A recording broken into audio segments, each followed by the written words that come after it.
All right, so in your notebook, you should have on page 28 and 29, you should have the landforms notes, and then you should have the landform chart and the landform foldable diorama.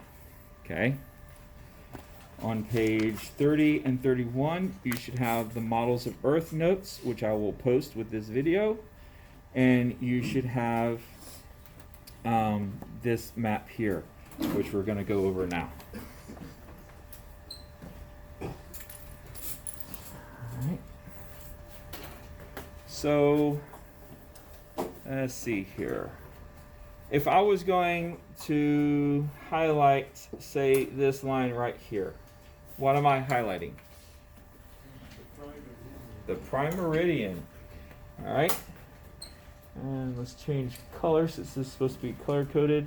If I highlight this line right here, dividing the Earth into north and south, what would that be?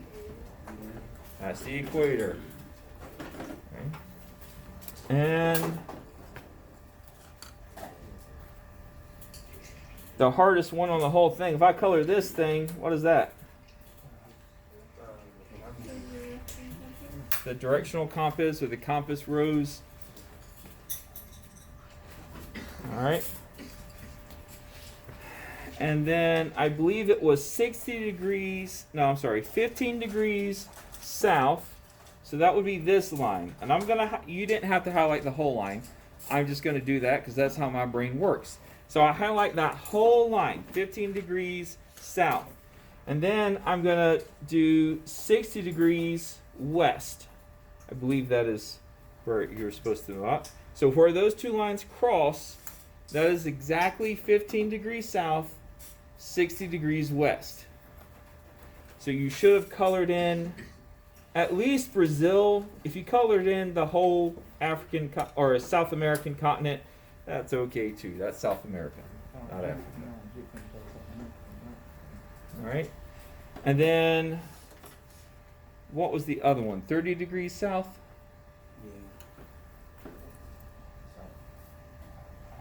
All right. I'm running out of colors. So 30 degrees south and 140 degrees east. All right. So where those cross, that is southeastern Australia. But again, if you just colored in the whole Australian continent, that's probably okay. All right. So remember, your longitude lines run from north to south, but they measure east and west. Okay? So the vertical lines measure east and west. The horizontal lines measure north and south. All right. You good? All right, so the vertical lines that connect north and south poles, okay, they measure east and west. Horizontal lines are going to measure north and south, or how far north and how far south.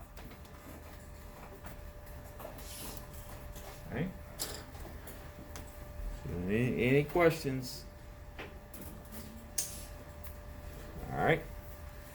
So I'm going to hand out the graded assignment. We'll do one as an example, and then I'll give you some time to complete that. It is not open note, so you'll need to close your notebook for the graded assignment.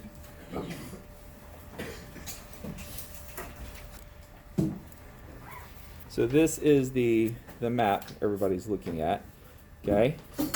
And we have to find the latitude of point A. All right, so what's the latitude of point A? Anyone? Okay, so 1A, you should have 60 degrees north.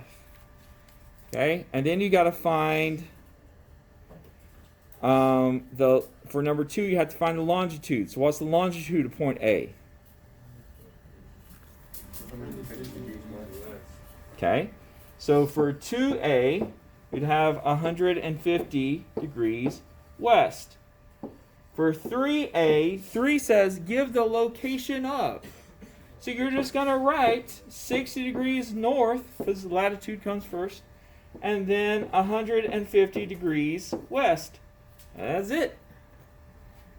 So you're going to do 1 and then 2, and then for number 3, you just combine the numbers. Okay? All right. So, okay. So these are the maps and computers notes. On the right-hand page, we're going to actually make a little map thing. So map makers can store, process, and display data electronically. They can digitize data or convert locations on a map to numbers. They automatically make maps, which would take persons hours to draw, maybe even days. They produce maps from many data sources, such as satellites and the global positioning system. Okay? And we've talked about this. GPS, or the global positioning satellite, that's what your phone uses when you activate Apple Maps or Google Maps or whatever. Satellite images are pictures of the Earth taken by satellites. Topographic maps show the surface featuring an area using symbols to portray the land as if you were looking at it from above. To read a topographic map, you must understand the map scale, which again is just a ratio of the distance on the map versus the distance in the real world. That road map, 1 inch equals 13 miles. Topographic maps also use contour lines to show elevation. We've talked about this. You made a contour line for your clay mountain. Okay.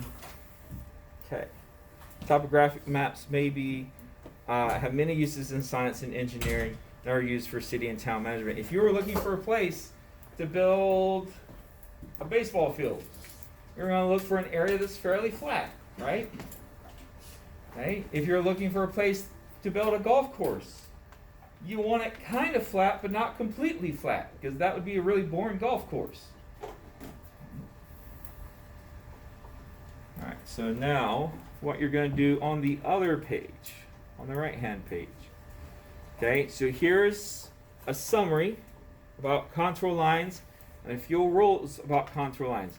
They never divide or cross one another. Even steep cliffs, they look like they're touching, but they never actually cross, because you can't be two different elevations at the same time. You can't be down here and up here at the same time. They're farther apart, it's a gentle slope. They're closer together, it's a steep slope. They never stop in the middle of a map or grid. They either form a closed loop or they run off the edge of the map. But if your map was big enough, it would be a closed loop. The contour interval always stays the same on a given map. So that means every contour line represents the same change in elevation. And elevations on the side of a contour line are higher than the elevations on the contour side on the elevation on the other side of the line. All right. So, for example, practice coloring the grid A and B below, being aware of contour intervals. All right. So for grid A, and I'm going to make this a little bigger. All right. Contour interval is 10 feet. All right, or 10. So I'm going to find, for example, here's a 40, right? Here's a 40, here's a 40, here's a 40. So I want to connect all of those. Now, if I'm 40 feet, I'm not going to go like this, because if I'm 40 feet, I can't be between 45 and 50 feet, right? So that would be wrong. So instead, I'm going to go, oh, well, I'm somewhere between 30 and 45. Oh, look, there's a 40. Between 30 and 45. Oh, there's a 40.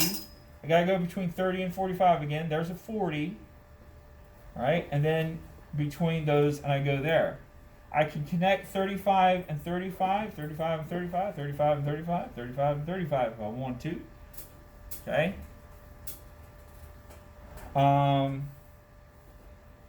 I could even connect the 30s as long as I stay between 35 and 40. Whoops, that's wrong. I messed up there at the end. So I could do that.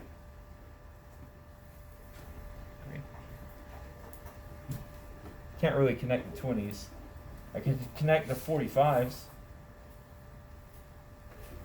So that's what we're doing. Use rulers for contouring above to complete the geographic map of the following page. Hint, our highest elevation is 90 and the contour interval is 5. So over here, oh, no. Highest elevation is 90. I don't understand how they get that. Alright. When finished, try to use the information from the map to draw a cross profile. So a cross profile would be like you draw a actual map with contour lines, but that's not as easy to do. Alright.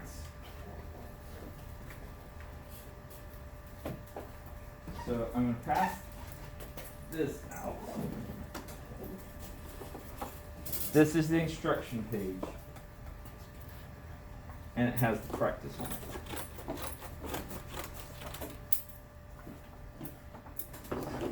Pass these out for me. Do something too.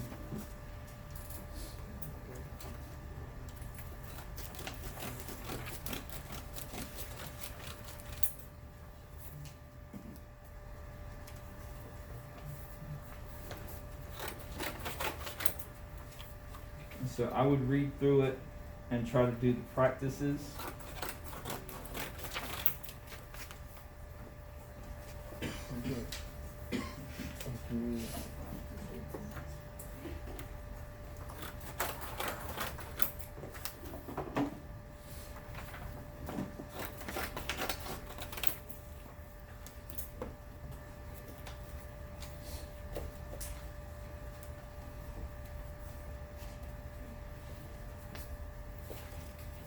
And you can glue this in.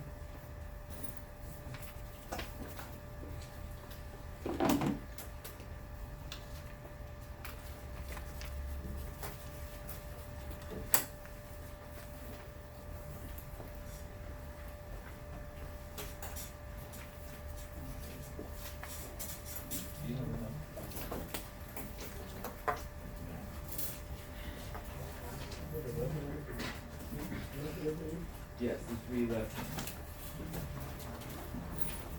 No, right. Let's go on the right.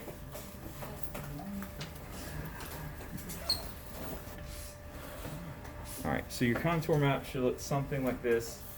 Notice how you connect the points, and each line is 5 feet of elevation apart. And they're all the same elevation, like they're all 40s here, they're all 45s here. And they go between like 35 and 45. They're not going to touch 35 or 45 because that's a different elevation.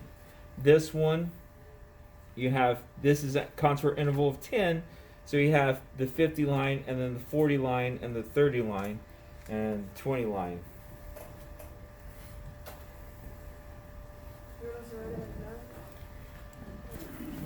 Alright, so this is the other part of your left-hand page.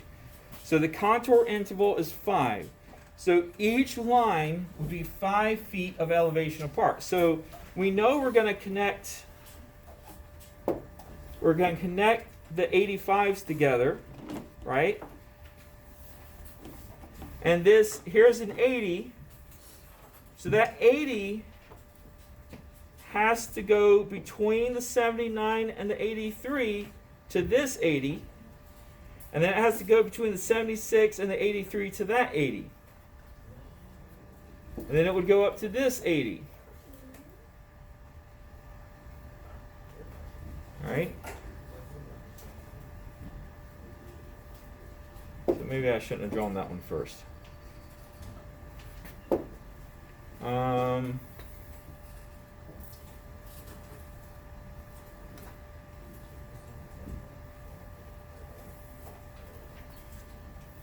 Nowhere else for that line to go.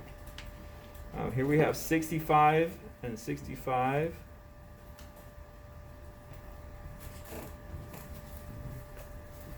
There's the 75, but I don't see another 75. There's one. So like this 75, it's got to go between the 73 and the 76. So that's 75, and then to that 75, and that 75. That would go like that. And let's see here. So 75 is going to go through here to that 75. And it's going to flow over here to that 75. This has got to go between the 78 and the 85 to that 80, and then back to that 80. We got 85 and 85 and 85 and 85 and 85. So you're just finding your way like to the same number basically? Yeah, because each point on a contour line is the same elevation, and all of these numbers are elevation.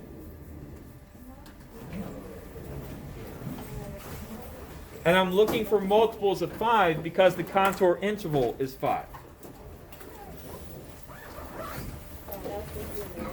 So like this 70, it has to go between 69 and 73, and 68 and 71, and 68 and 71, and there's another 70. And then it's got to go through here. Alright.